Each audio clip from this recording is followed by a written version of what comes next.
How to turn off notifications in Blinkit. In this video, I'm going to show you how you can easily do it. First of all, open the application.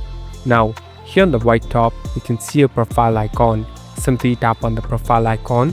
So basically, we are in this profile settings. Here, you'll be able to find different settings and options. So now, slowly scroll down. Here, you'll be able to find a section called Notification Preferences. Simply tap on Notification Preferences. So basically this is the place where you can turn down the notification. Here, simply tap on them in order to uncheck them and it's all set to go. So all the notification has been turned off. Now you can simply go back and it's all set to go. So there won't be any disturbance from the app. Thank you for watching this video. I hope this video will help you.